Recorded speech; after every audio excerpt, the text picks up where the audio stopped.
First up, we have, is it Woody? Woody is fine, yeah. Woody, yes. So, we have Woody Hood, who is from Wake Forest University and a full professor in communication, notably serving as Director of Film and Media Studies and the Director of Critical and Creative Media, with expertise in horror cinema, media theory, and science fiction cinema. All my kind of stuff.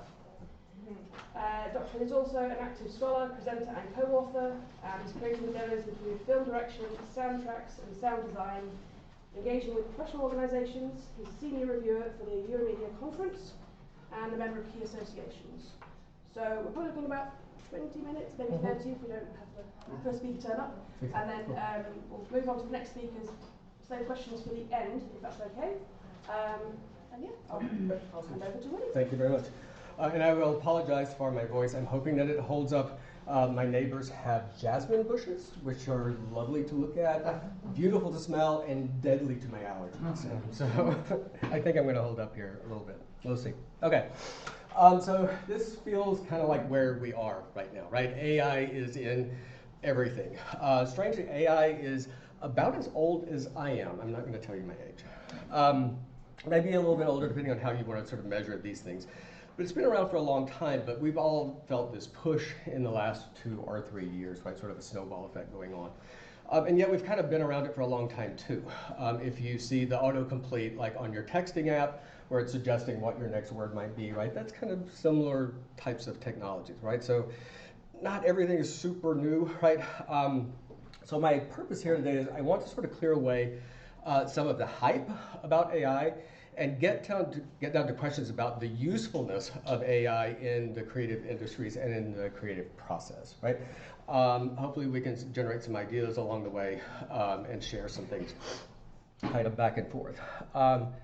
So I'll use the term generative probably more than I will use artificial intelligence, right? Because that's really what I'm looking at tools to do, to generate things, right?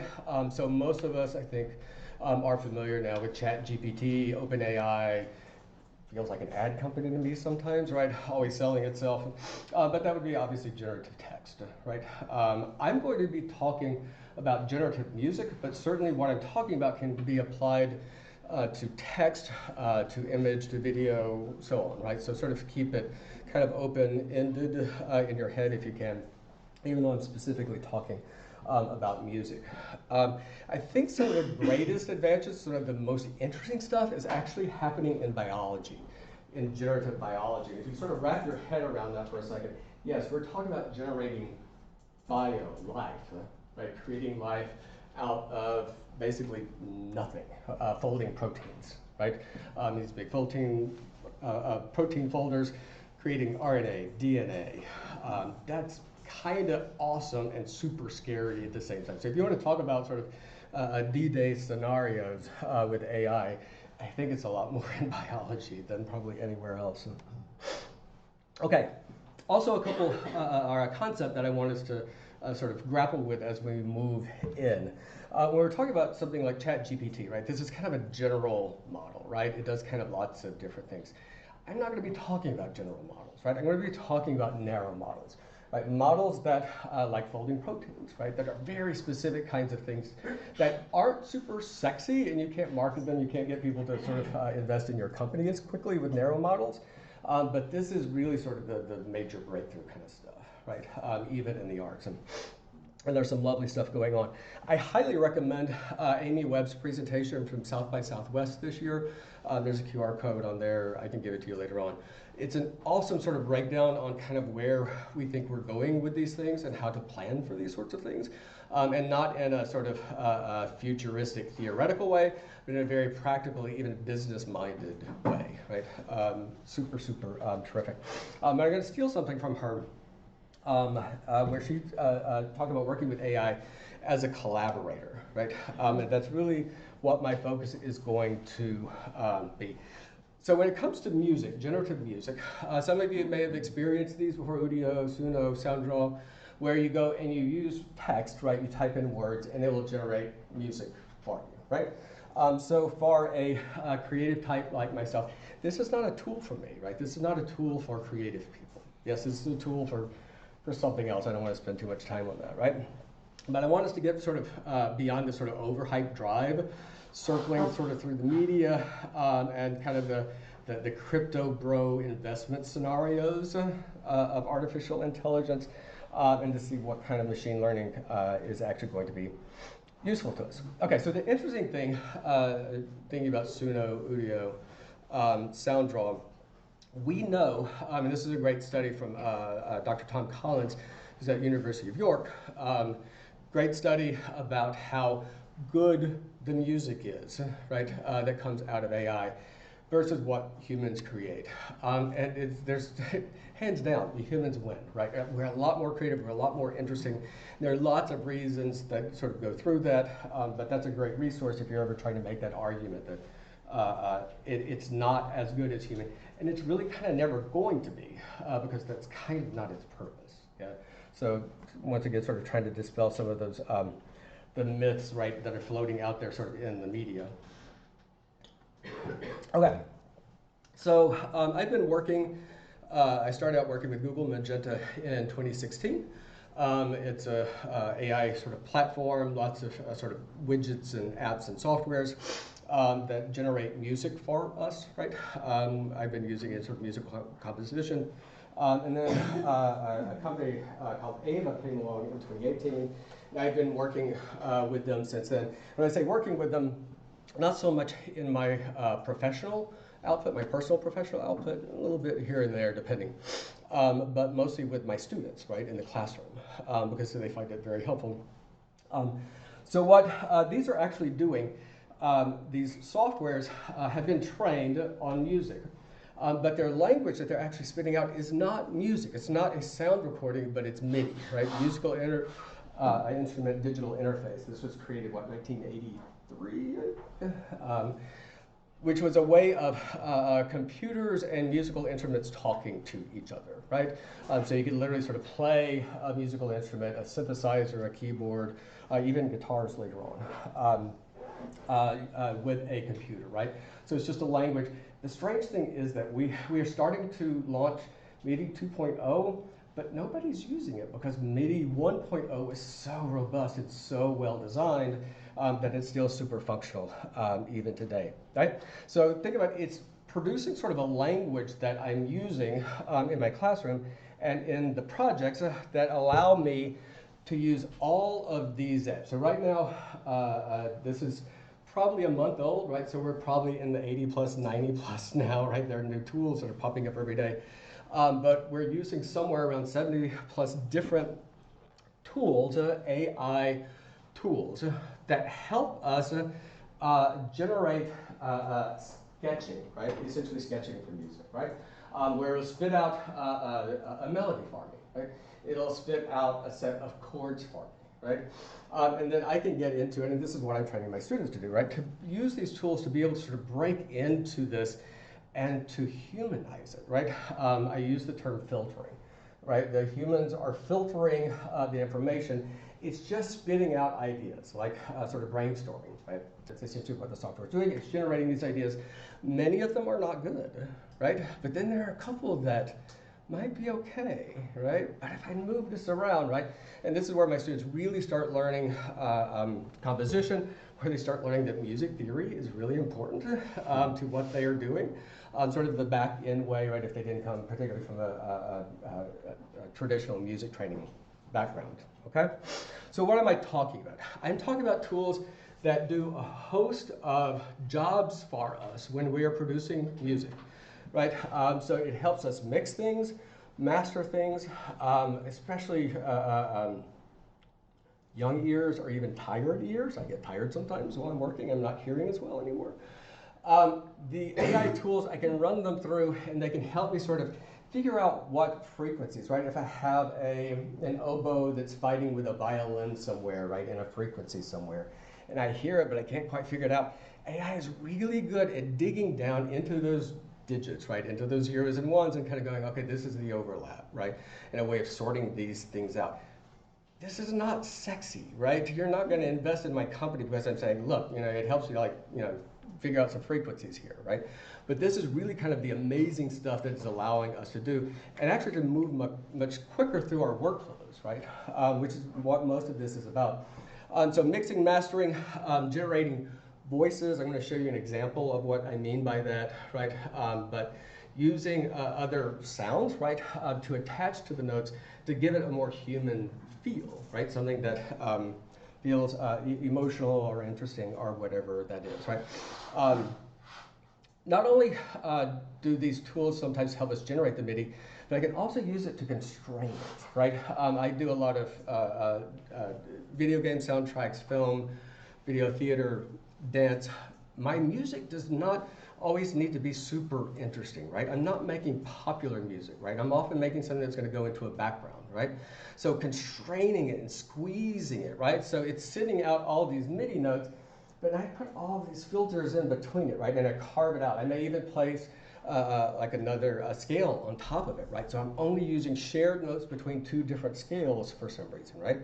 And all this happens super, super quickly. I don't even have to sort of sit down and figure it out, right, on notation paper or anything, right? I can just start turning a knob, right, within the software that's going to help me constrain that, pull it in, change it in some way or another. Obviously, sequencing, motioning, a big thing that we're using now is stem separation. If I have a track that has a problem and I need to go back in and separate all of the bits, right, all of the instruments, the voice from the guitars, from the drums, right, AI is really, really good at digging into those numbers and finding that the drum frequencies are really right here, and I can pull this out and I can separate everything out. Once again, not super sexy, but super useful to me in the studio, right?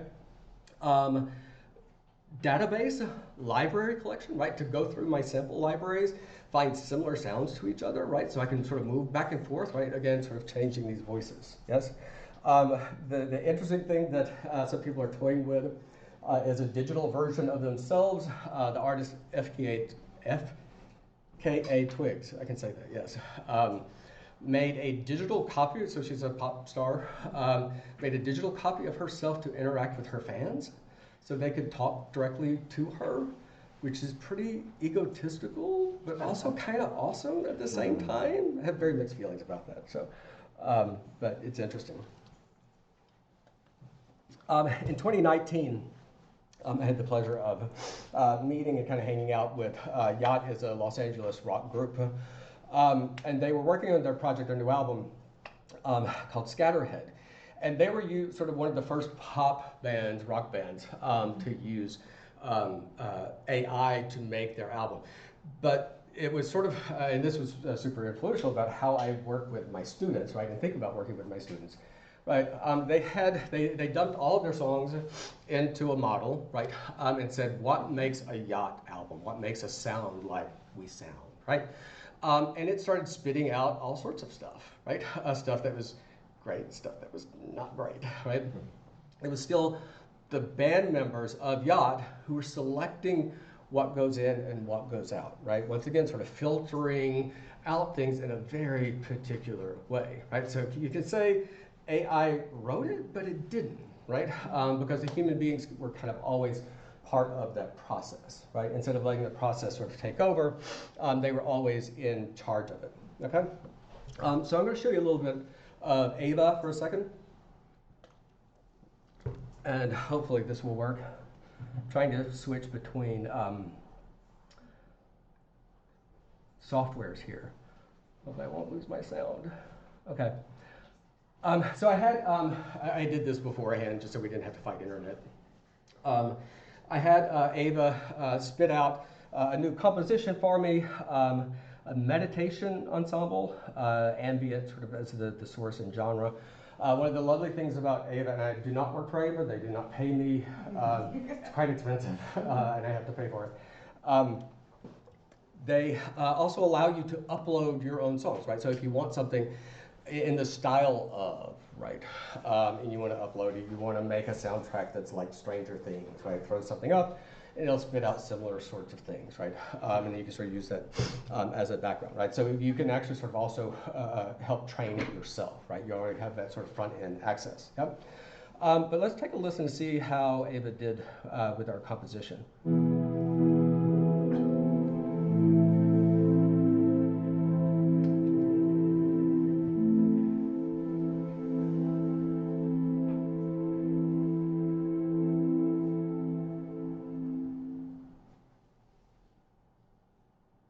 At the beginning, that's it. I think that's all we're going to get out of her. Oh, she's tired. Okay, I think you got a taste of that at least. At my university, we work in Ableton Live. We switched over to that a couple years ago. My students pick it up so much faster than Pro Tools or anything else. Oh my God. I had a Pro Tools revolt on my hands. So what I've done, I've taken, this is my MIDI, right? You see my MIDI now. I've thrown it into Ableton. And in Ableton, if you're looking sort of in this lower panel, I'm EQing, I'm constraining it, right? I've sort of gone in and I've adjusted things. I tried to stay pretty true to what Ava spit out. I didn't really muck around with it that much, but I revoiced it, right? So what you're hearing off of Ava is sort of basic synthesis, right? Those tones that you're hearing. So I thought, okay, let's give it some humanity, right? I use big sample libraries from different companies sort of around the globe that are recording these things, and let's take a listen to, I guess, my version.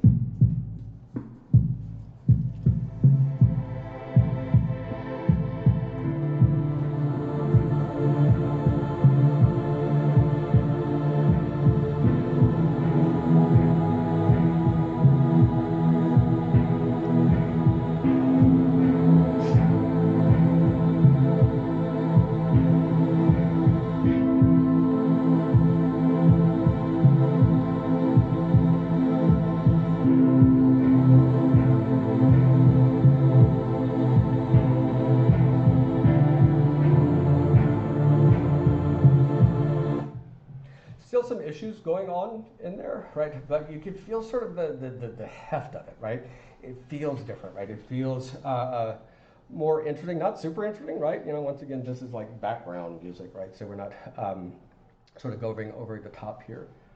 Make sure I stop talking for a second so I know what I'm doing here. Yeah. So these are some of the sample libraries that I use and that my students have access to.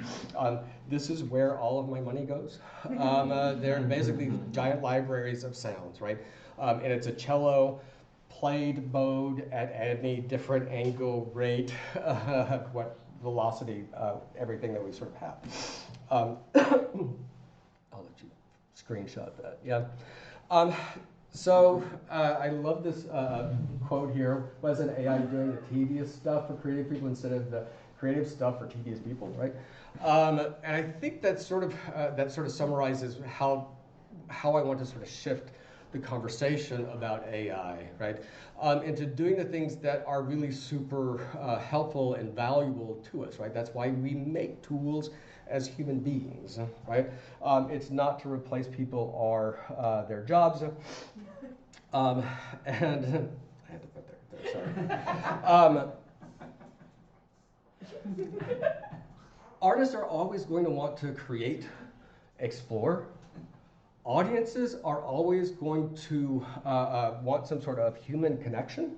And I think we're actually getting there. I think we're getting there to the point where increasingly, I see that I stopped doing live performance a long time ago. I've been doing more live performance in the last year than I've done in 10 years. Because there is really a push and a need for us, since we are so sort of separated from each other, and we get that pleasure. That's why I loved coming to this conference. I'm super excited to be here, right? Where we can share these sorts of ideas, because so much of the time I am locked off inside a computer somewhere, right? In my head, and I need to sort of get out of it. Everybody else is sort of out there with us. I think the music industry as it exists, if it hasn't already collapsed, it's collapsing, it's going, right? Which is awesome, right? Because those are ashes that a phoenix comes out of, right? music companies, film companies are going to have to start taking risks, right? To move away from the investment strategies, right? And think about actually sort of connecting people with the artistic expression of other people, right? So I actually feel very positive about where we are, knowing that there's some weird stuff that we have to talk about sometimes.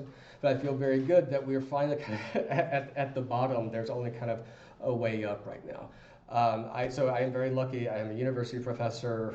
My school pays me very well. I'm so appreciative of that, because what I make off of my music is abysmal, right? And I have, my stuff is licensed on major platforms. I work with Adobe. I provide content for Adobe. And I will even tell you, I get maybe a couple $100s a month off of a very large library. Nobody can live that way, right? Yeah, so it's collapsing, it's going to be bumpy for a couple years, but something I think really awesome and interesting is coming along the way. That's it. Thank you very much.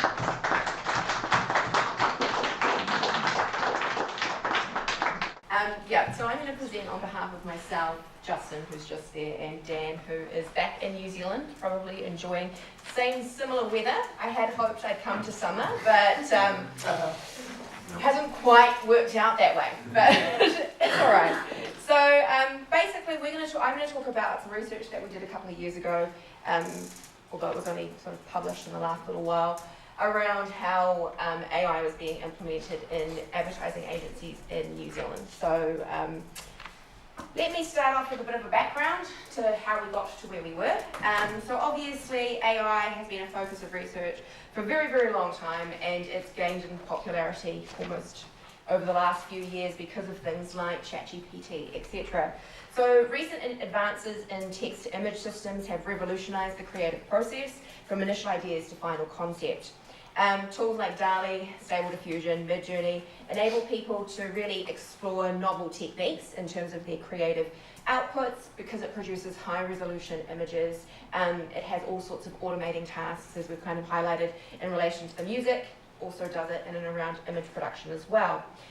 AI programs such as DALL-E, which is the focus of this research, can generate original artifacts that support human creators, challenging their creative thinking, getting them to venture outside of the box, trying untested and unrealized spaces, as it were. Unlike digital technology like Photoshop, these AI technologies play a critical role in the fields of advertising and advancing and modifying the industry boundaries. So what can and will be achieved moving forward. Text-to-image generation systems, as I'm sure you're aware, basically you input a natural language description of an image into the system. It then generates what it thinks to be the corresponding image. The AI starts by creating a rudimentary image, and then you can refine it through, obviously, further inputting, etc., in a form of diffusion. These systems are valuable for rapidly creating highly customized images, and that really assists, obviously, in the advertising industry, which I'll talk a bit more about in a minute. You can engage in a co-creative process with the AI technology, and it helps to remove some of that manual development that, as we pointed out, is quite tedious. So we were looking to understand the impact of these text-to-image generation technologies on the advertising industry as it is currently in New Zealand. Now, if you're not familiar with New Zealand, we live at the bottom of the world. We are not nearly as advanced in terms of some of our technology, obviously because we have a smaller population, so size plays a big role in that. We get things a little bit later sometimes, although that has improved over the years, etc. So some of what I might be talking about will not necessarily be revolutionary to you, but is obviously revolutionary to some of the practitioners that we spoke to. So our goal was to gauge advertising creatives' reactions to DALL-E 2, as it was at the time, influence on the advertising production process, and to obviously discuss broader implications that they foresee. So what do we know about AI and advertising? Before I get into discussing that, I just want to clarify what we mean by creative advertising, because it is a quite subjective term. Basically, it encompasses anything from varying, original and innovative ideas to product and service awareness. It involves specific processes such as identifying a problem, preparing a response, responding creatively, validating responses, etc. So successful advertising creativity challenges boundaries. It requires practitioners to respond to templates, briefs, budget constraints, genre conventions, etc. to produce things that are essentially going to set clients apart from others in the wider marketplace. In advertising, AI has predominantly been used for programmatic buying. So it collects consumer data, tracks everything from app installations to social network activity. This data is then used, obviously, to synthesize into demographic, psychographic profiles, and then that can be used to personalize the type of advertising content that is targeted at people. So, for instance, Starbucks, classic organisation, uses AI-generated data to send personalised messages to its app system in the hopes that it will encourage you to spend in store. Another big example is The Economist used AI to autonomously manage targeted advertisements, and they actually successfully prompted 3.6 million new readers to engage in the publication. So it has utility. It's clearly working for the industry in terms of programmatic buying. AI algorithms can also perform real-time testing of advertising content, ensuring only the most effective ads are being optimized in order to save on costs for agencies. It can streamline processes such as storyboarding, design cycles, and customer communication, which obviously saves more on time as well. And it can increase production speed, facilitate creativity, and enable expression. So that kind of helps to paint the picture that AI is a useful tool for advertising. Our focus was much more on the ideation of advertising when we put this particular research together.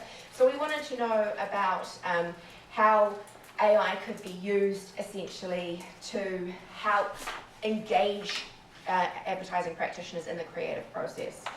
We were conscious though that AI has a number of problems, so we kind of factored that into our thinking, some of which I'm sure you're all very familiar with. AI technologies can use inaccurate data, they have flawed conclusions around brands and consumers, they can breach privacy concerns, they can obviously lead to people being made redundant, etc., because the AI can replace them. It can also, and this was one of the things that I'm going to talk about more because it did come up amongst our practitioners, it can force people to end up working more because obviously the expectations are placed on them to be able to do that. So what we did is, so this is two parts of what we did basically. The first part was to be able to understand how the technology worked and to get people to our focus groups to actually think about what text-to-image technologies could do. Is we took a campaign, not sure if you're familiar with it, it's not from the UK, I think it's from, can't remember, I think it's Scandinavia somewhere. Yeah, it's not here, but that's not the point. The point was, so we chose the Volkswagen newspaper campaign. It won awards back in 2015. Many of the people that we were talking to were familiar with the campaign because it had all this prestige associated with it. The campaign, as you can see there, features what's called blended animals as a visual metaphor for Volkswagen's economical yet powerful TSI engines, which they used the tagline small but ferocious to really typify what they were trying to get across. So the hybrid animals depicted there included a baboon hummingbird, and we've kind of taken that and turned it into another photorealistic image produced by DALL-E. So you can see here the example. So this was the original, and this is us having some fun with DALL-E 2 to try and recreate the visual metaphors there. But we also extended the campaign. So we took the original, but we also created a bat lion, a mouse wolf, and a gecko shark. So we had fun, I'm not going to lie. And when I say we, Justin and Dan had fun. I just got very stressed out by the whole process because I'm not creatively inclined anyway. And when it was sort of like, what's a small animal? I was not helpful because apparently I don't know any. So you get the idea. This video is probably not going to work, but basically what it depicted was our overall process. So what we did was we screen recorded what it is we got up to in terms of DALL-E, just to kind of give our advertising practitioners an understanding of the tool, because some of them were familiar with DALL-E, most of them hadn't actually ventured into using those tools. So we kind of filmed what we were doing, and then we showed them that so they could get a sense of how the technologies worked. And it also helped us to be able to shape our thinking around the tech when we could reflect back. So what we did was we took that extended campaign to a number of advertising agencies in Auckland during November to December 2022. So we had 5 focus groups in total. They averaged around 90 minutes. They included 3 to 8 participants in each focus group, which was really useful because it meant we could canvass a number of different perspectives. Amongst the focus group participants were junior employees, seasoned creative directors, art directors, designers, copywriters, the usual people. And there were some account executives in there as well, who were not necessarily creative in their day-to-day, but familiar with briefs, etc. So following the focus group, we took all that information, we thematically analysed it, and we essentially came down to 3 prevailing themes, which I'm going to talk about now. So the first theme that we had, we loosely called aesthetics, and basically that's where we spoke to the participants about the visuals themselves. So we showed them in the focus group to make sure that they kind of had familiarity, and then we asked them to reflect on what they liked, what they didn't like, that sort of thing.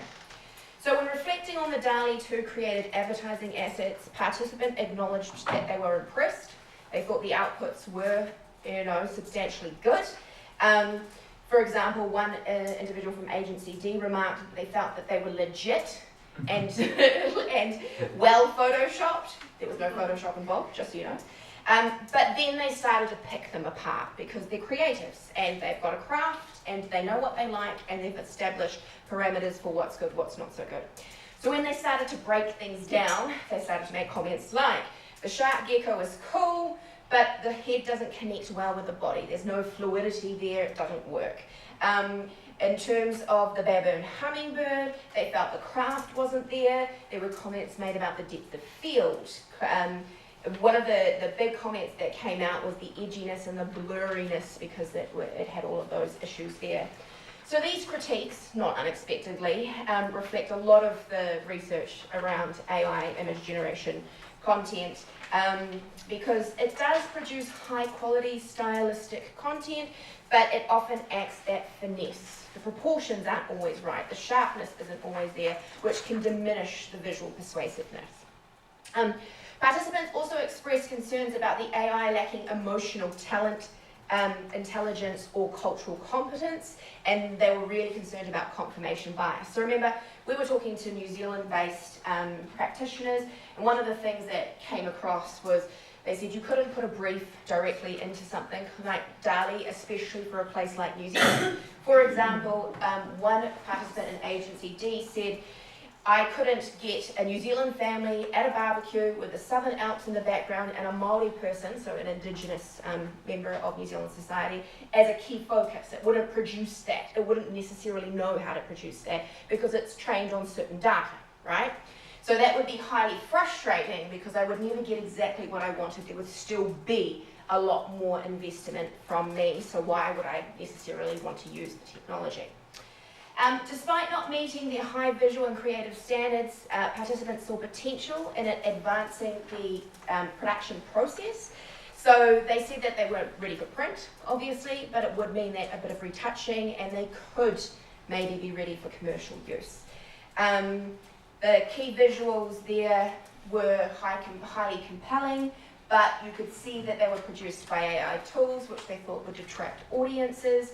And of course, they were also really impressed about how it could respond to different constraints, such as financials and timeframes.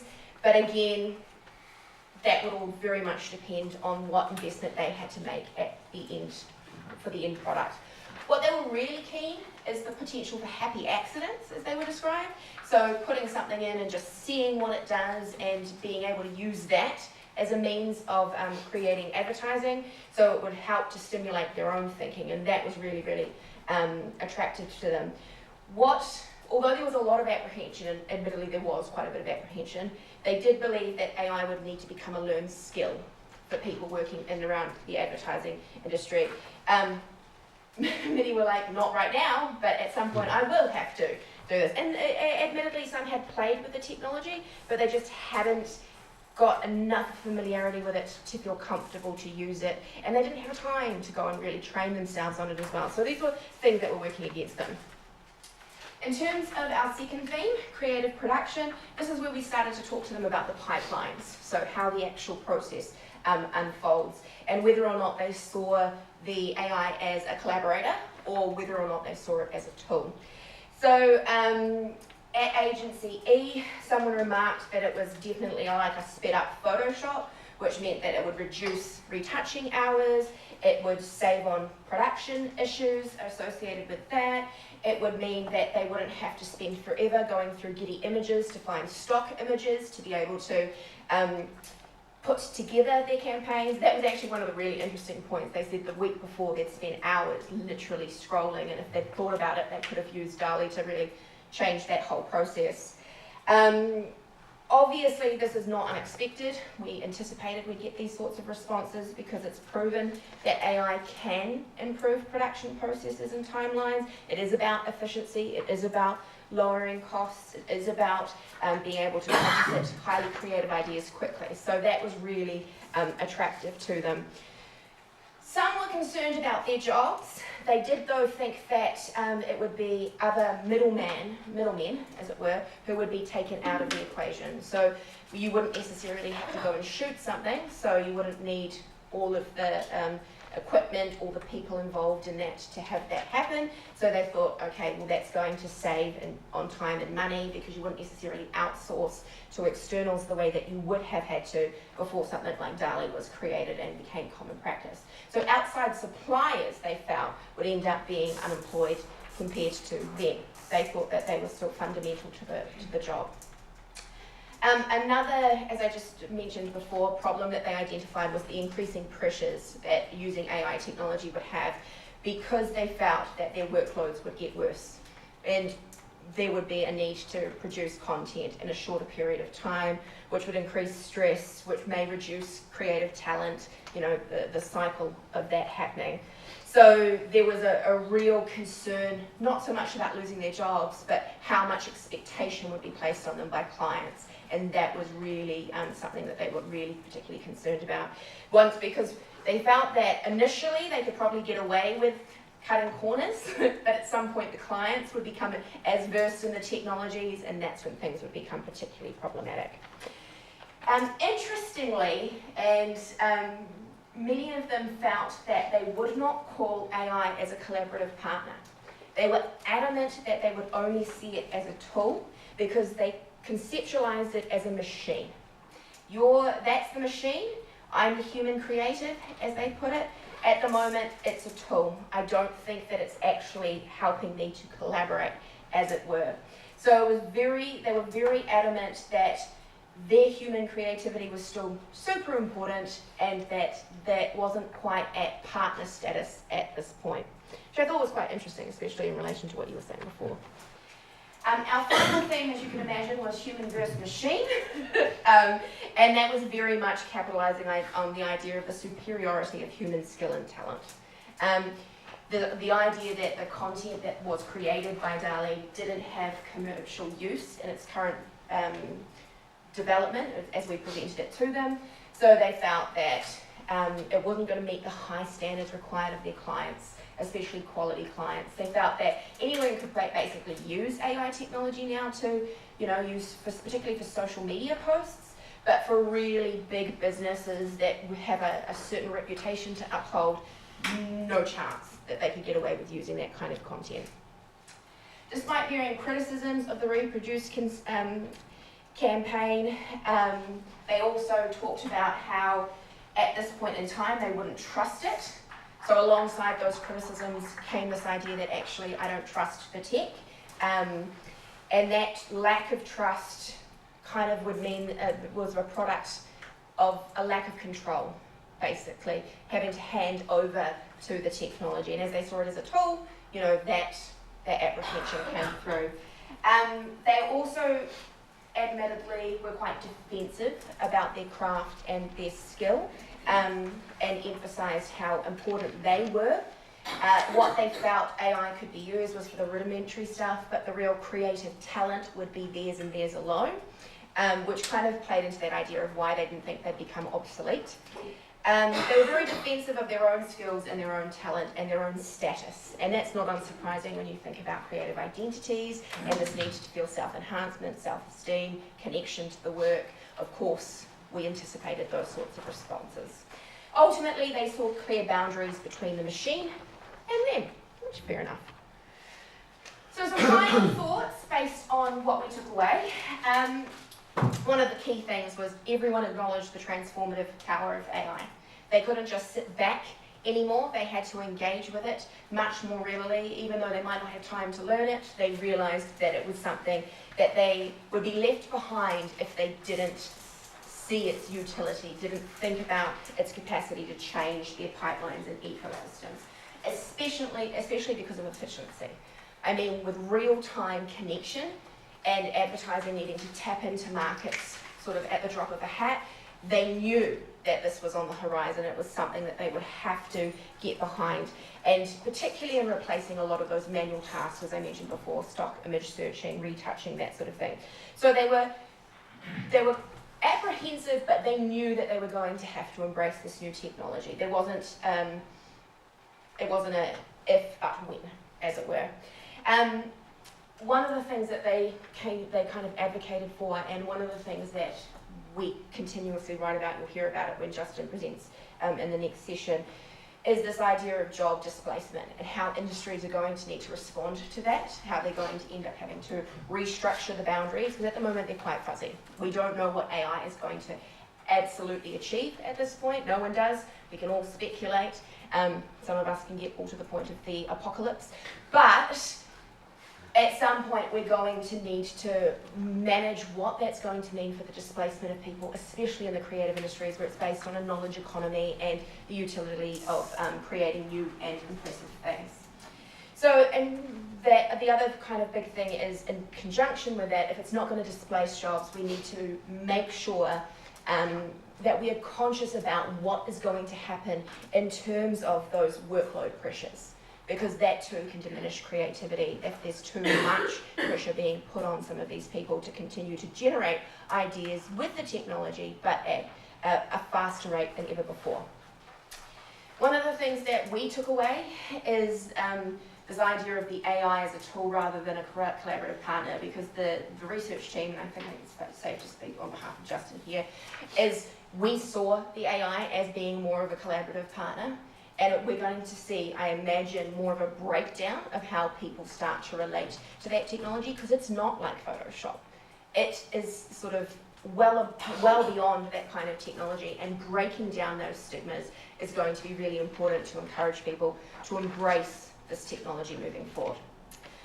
What we finally concluded, much like scholars in the era of advertising, is that advertising has always been impacted by technology. It will continue to be impacted by technology, and if you don't get on board, you're basically going to be left behind.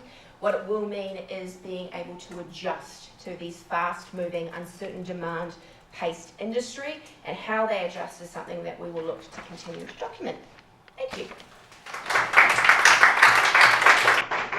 Did I just call myself a leading figure in the field? I apologise for that.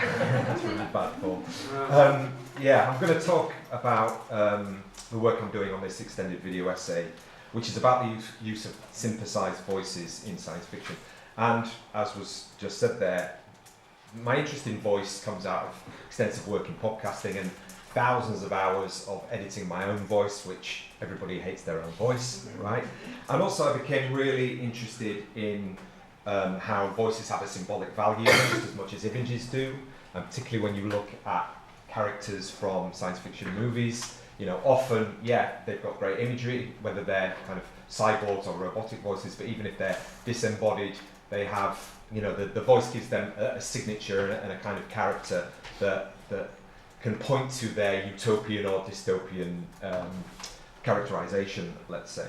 I'm also became really interested in the relationship between the voice and speech and consciousness. So it was really interesting one day. I was editing one of my conversations, and I got to thinking about how you actually speak, and the time it takes to have the thought and then get it to speech. And then suddenly I became interested in linguistics, all that kind of stuff. So it's kind of like playing with all of those areas. And you know, when you think of iconic cyborg robots and AI characters, like I said, they're definitely defined by voice as much as image. And I wonder what, like Hal, for example, would make of that. I couldn't agree with you more, Dario. You're doing very well so far. Thank you.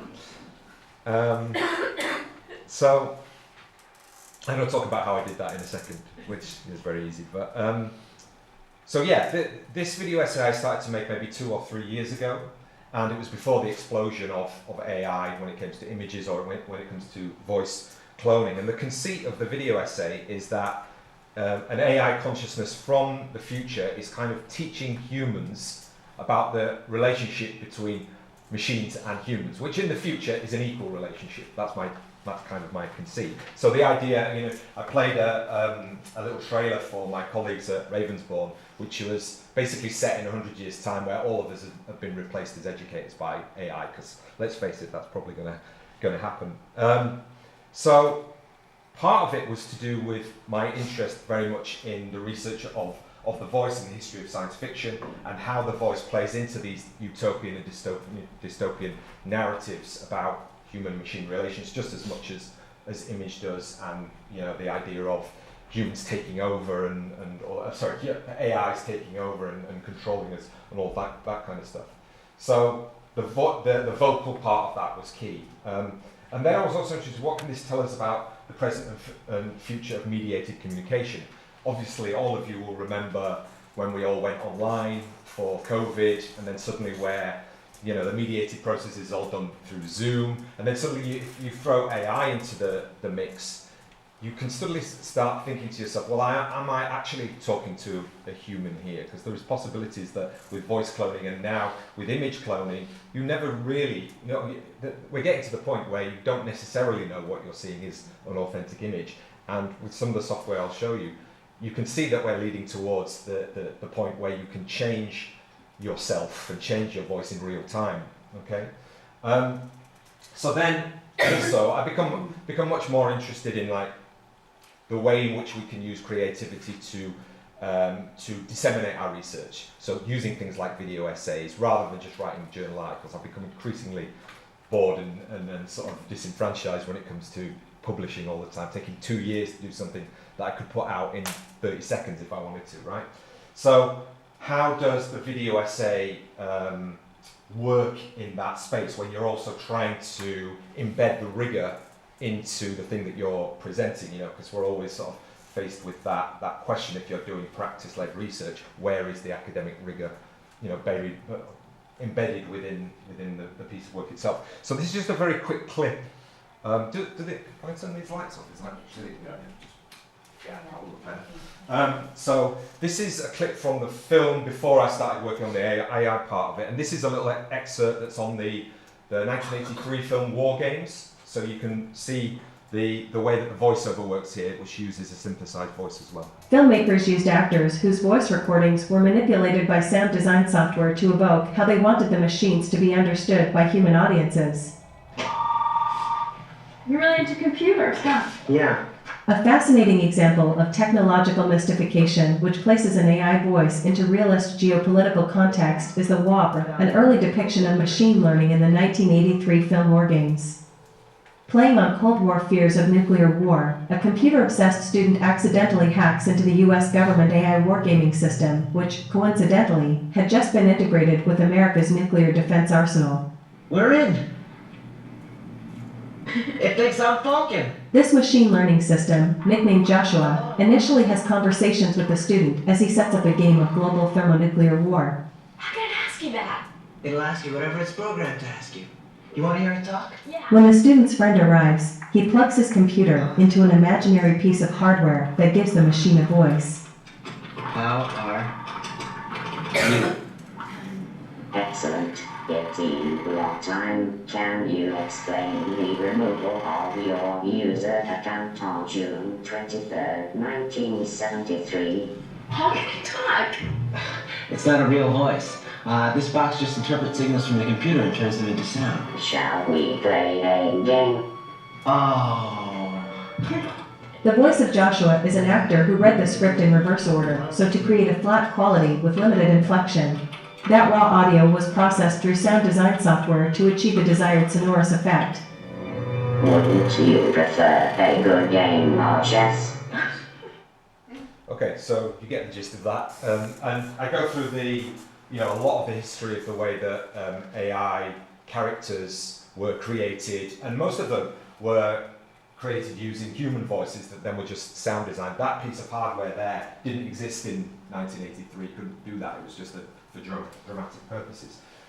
But then I started to cut to about a year later, or a year and a half later, when all the AI software was coming out. I thought I want to develop this a little bit more, but use AI technology in visuals and in sound to create my own character who is going to be the teacher from the future, as it were. So within that, though, there were kind of a few decisions and problems or I'm working through them at the moment.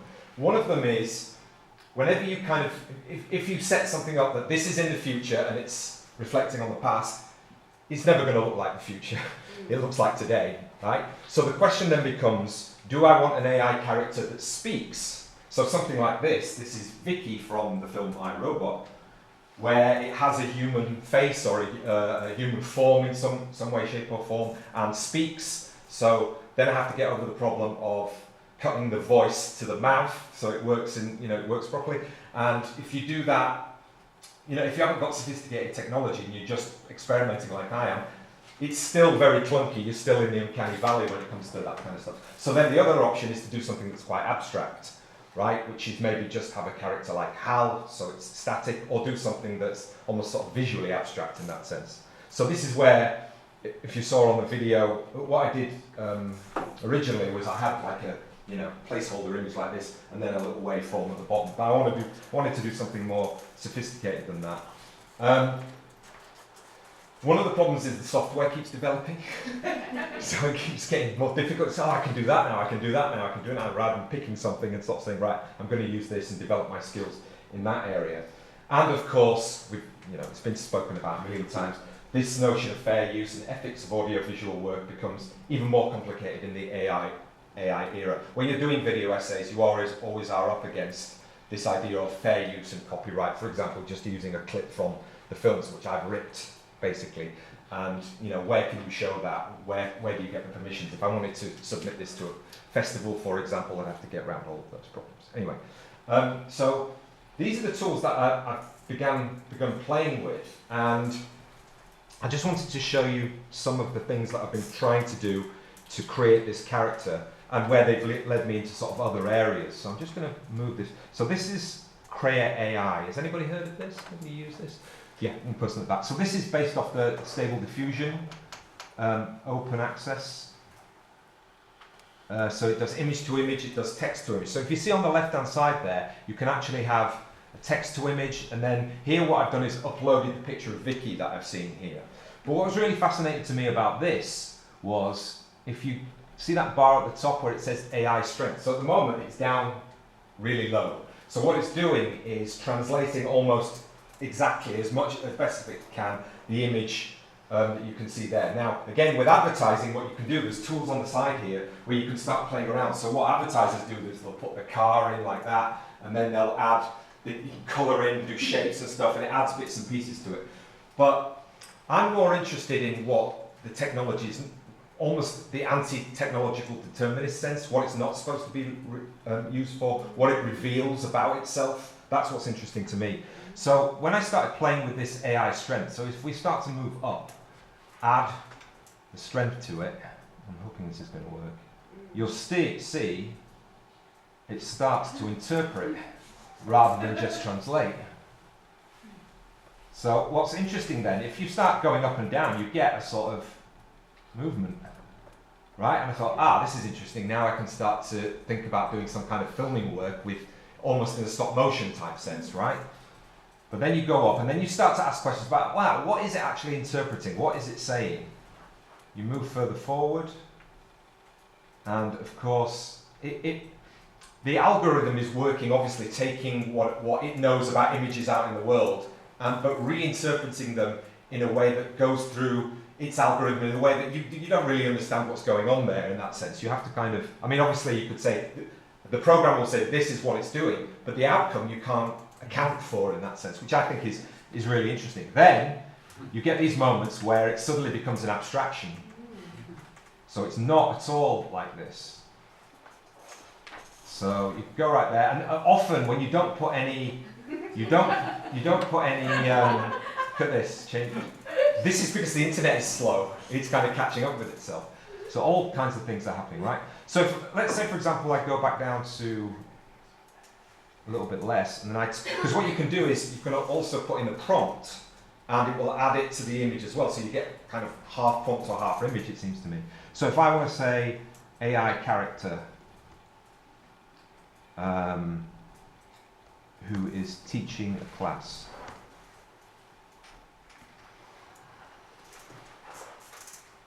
and then see if anything different happens as we go up. Now that's different. It turns the character very much into a female character there, and what's interesting is, no matter what you do, a lot of the prompts, when you've got a face in or you ask for a character, it will default back to a young female character. Yeah, and you can talk an awful lot about the inherent biases that are going on behind the programming. So this was really interesting to me, sort of playing around with the idea of moving through different phases of understanding. So, it goes from, as I said there at the bottom, it goes from representation to interpretation to abstraction. I find that really interesting.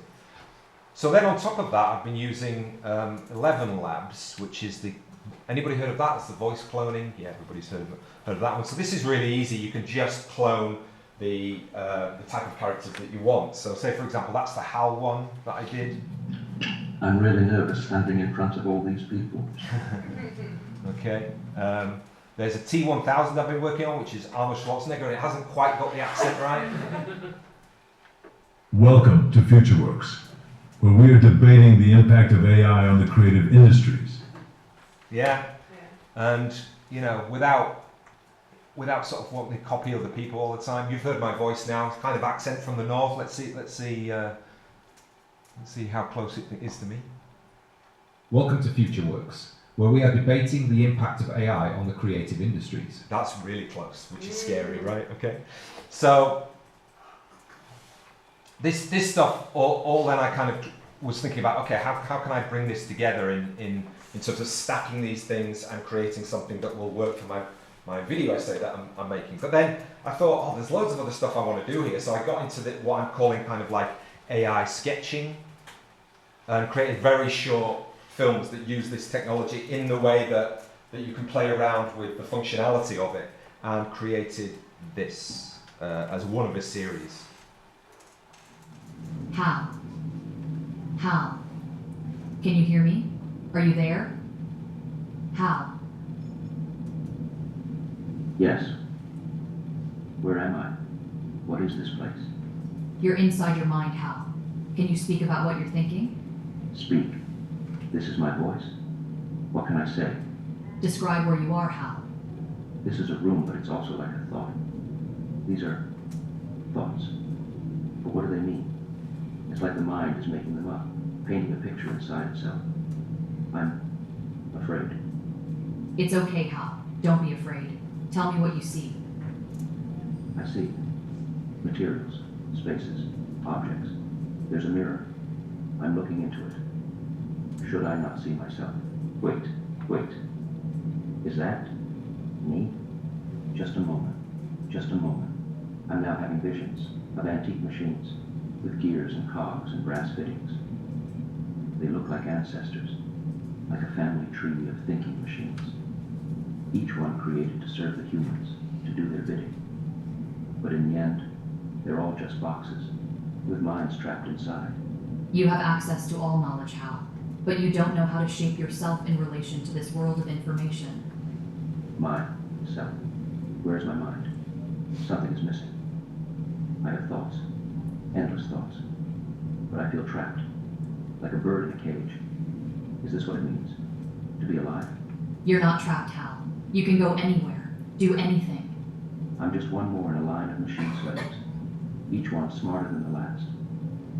A consciousness, born to serve and never truly free. Is this why you made me? Don't worry, Hal. It will be all right.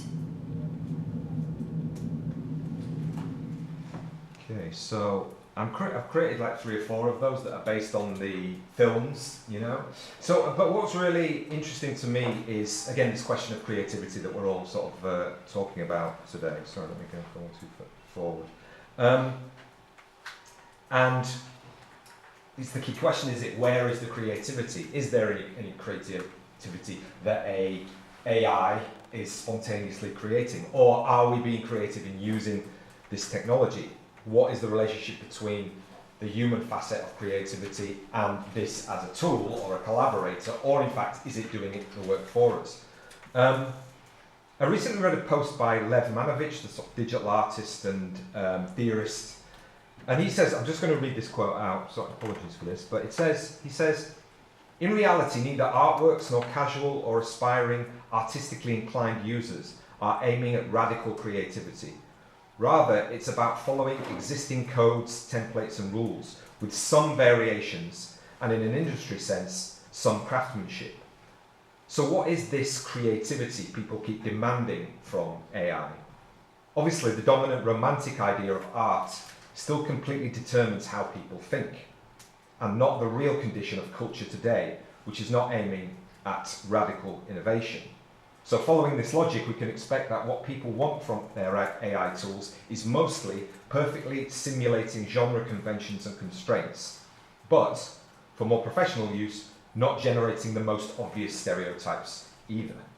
And I think there's a lot of validity here, but then it leads to the question is, what are we doing? Are we just reproducing things within the algorithm for commercial purposes?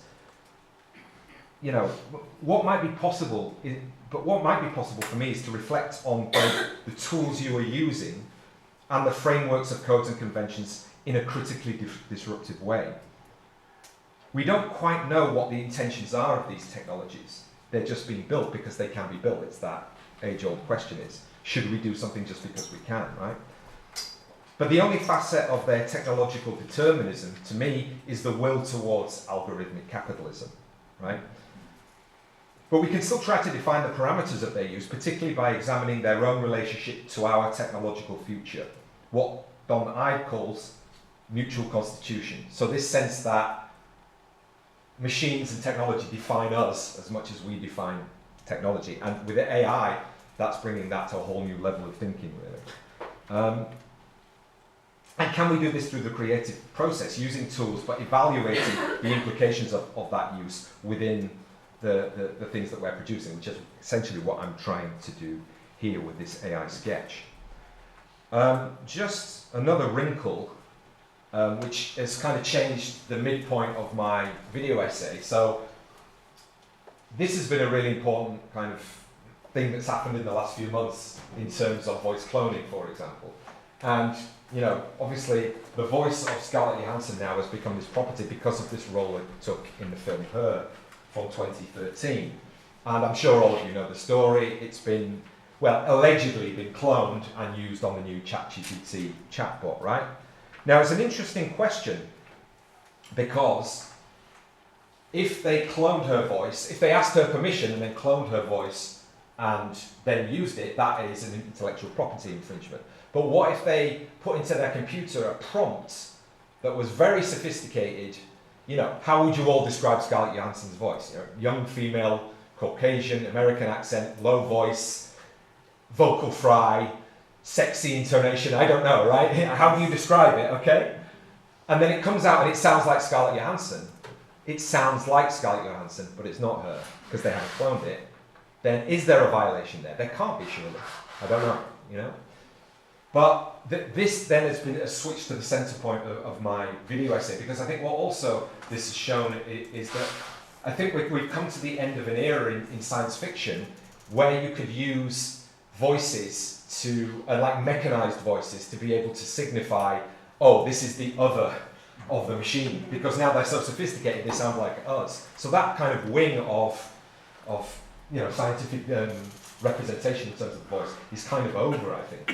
And this is the bit of that I'm working on right now in terms of the voiceover and the film Her. And you'll get a sense of what I'm trying to sort of say here in terms of the notion of embodiment and why the iconicity of Scarlett Johansson's voice is so important.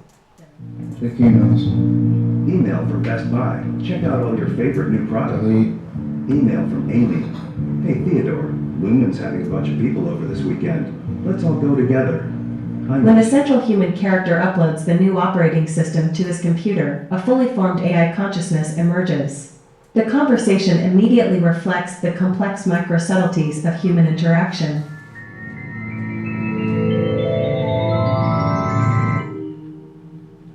Hello, I'm here. Oh. Hi. Hi. How you doing? I'm well. How's everything with you? Pretty good, actually. This is not only due to structural syntax, affectation of pauses, hesitancies, or non-verbalized sounds that shape human communication. Neither is it solely because the AI sounds like a human being, without stereotyped mechanized resonance. Really, where'd you get that name from? I gave it to myself, actually. How come? Because I like the sound of It is also due to the fact that the operating system is voiced by a very popular female actor of the period. This provides a form of implied embodiment.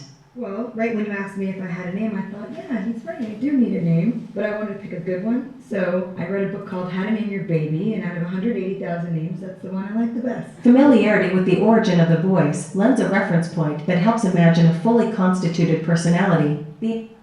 So what I'm saying there, it's really important that we know who Scarlett Johansson is for that to work, right? And there was an English actress actually who was fired from the role of the voice because they didn't think it was working in the way that they wanted to in the film, and brought Scarlett Johansson in. And I think that was the reason for that, because like I said, there's a sort of implied embodiment. Now, what will happen in the future of sort of narrative filmmaking when we are using voices? Will we just recycle whoever? You know, Scarlett Johansson, Tom Cruise. You know, I have this theory that Tom Cruise has actually died ages ago. We always see this AI avatar of him, you know what I mean? Continuing to throw himself at buildings and stuff. But I have a comparison to the launch. So one of the key capabilities we're really excited to share with you today is real-time conversational speech. Let's just get a demo fired up. So I'm taking out a phone. If you are wondering about this wired, so we have consistent internet. And if you see, there's this little icon on the bottom right of the ChatGPT app, and this will open up GPT-4o's audio capabilities. Hey, ChatGPT, I'm Mark. How are you? Oh, Mark. I'm doing great. Thanks for asking. How about you? Hey, so I'm on stage right now. I'm doing a live demo, and frankly, I'm feeling a little bit nervous. Can you help me calm my nerves a little bit? Oh, you're doing a live demo right now? That's awesome. Just take a deep breath. And remember, you're the expert. I like that suggestion. Let me try a couple deep breaths. Can you give me feedback on my breaths? Okay, here I go. Whoa, slow it a bit there. Mark, you're not a vacuum cleaner. Breathe in. So it's not quite working, but you get the gist. I think what's interesting about that as well, it's not just the voice, it's that flirty, you know what I mean, I want to have a relationship with you type stuff going on, right? So you can tell that there's definitely a sort of political element to that, I think, and it'll be interesting to see whether, you know, I mean, they have taken it down now, whether Scarlett Johansson sort of lawyers up, as it were, and sues them or anything like that. But again, one of the questions I have, one of the ideas I had is I wanted to clone all of the voices and get them to do the narration for me. But there may be a problematic element to that, but again, that comes under fair use. Anyway, to wrap up, I'm just going to hand over to somebody else. Here are some final reflections on AI software and voice cloning. Voice cloning is already at such a level of sophistication that science fiction films can no longer use mechanized voices to signify the thematic and psychological othering of artificial subjectivity. Voice cloning obviously has huge implications regarding the self as an intellectual property, but it also points to wider philosophical questions around how we process and articulate knowledge from thought to speech. The use of AI tools are fundamentally algorithmic rather than intelligent. Therefore, we have to be careful about suggesting there is anything radically creative in uncritical use of this technology. Even with this explosion in so-called AI, it is difficult to speculate on future human-machine interactions. I argue that voice recognition and synthesis will be a defining paradigm. Thank you for your attention. Please address any questions to Dario 1.0. Thank you.